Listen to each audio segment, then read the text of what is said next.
ప్రస్తుతం టాలీవుడ్లో Johnny master episode సంచలనం రేపుతోంది. పవన్ కళ్యాణ్ టార్గెట్గా ఈ ఎపిసోడ్ సాగుతోందనే చర్చ జరుగుతోంది.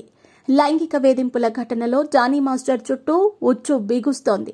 జానీ మాస్టర్ వ్యవహారం రేపిన సెగ జనసేనకు తాకటంతో పవన్ కళ్యాణ్ అలర్ట్ అయ్యారు. దాంతో జానీ మాస్టర్ను జనసేన నుంచి పవన్ దూరం పెట్టడమే కాదు, అతన్ని పార్టీ నుంచి కూడా సస్పెండ్ చేశారు. జానీ మాస్టర్ తీరుపై ఫిల్మ్ ఛాంబర్ ఆగ్రహం వ్యక్తం చేస్తోంది. అంతేకాదు, సినీ ఇండస్ట్రీలో లైంగిక వేధింపులకు గురైన వారు తమకు ఫిర్యాదు చేయవచ్చని పేర్కొంది.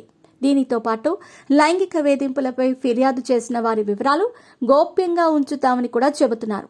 మొత్తంగా జానీ మాస్టర్ తనపై ఎన్నో ఏళ్లుగా అత్యాచారం చేసినా ఎప్పుడూ సదరు లేడీ కొరియోగ్రాఫర్ ఎందుకు కిమ్మనలేదు, ఇప్పుడే ఫిర్యాదు చేయడానికి గల కారణాలేంటి, ఎవరైనా ఆమెపై ఒత్తిడి తెచ్చారా అనే విషయాలు కూడా హాట్ టాపిక్గా మారాయి.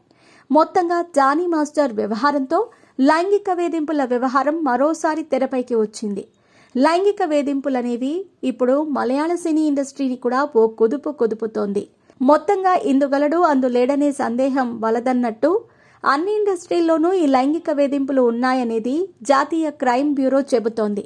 గ్లామర్ ఇండస్ట్రీ కాబట్టి సినీ ఇండస్ట్రీలో చీమ చిటుక్కుమన్నా అందరి దృష్టి దానిపైనే ఉంటుంది.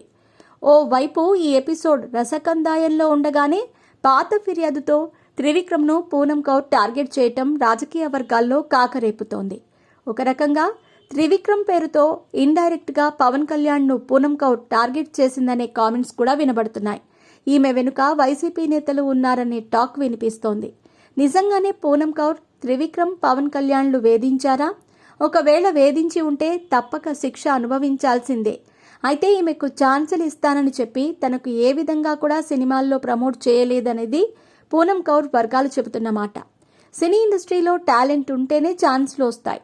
అలాంటి ఇండస్ట్రీలో ఎవరు 1-2 సినిమాల వరకు ప్రమోట్ చేసినా టాలెంట్ ఉంటేనే లైమ్ టైంలోకి వస్తారు. ఆ తర్వాత సొంతంగానే ఎదగాలి. మరి పూనం కౌర్ త్రివిక్రమ్పై చేసిన ఈ కామెంట్స్ వ్యవహారం ఎంతవరకు వెళుతుందో చూడాలి.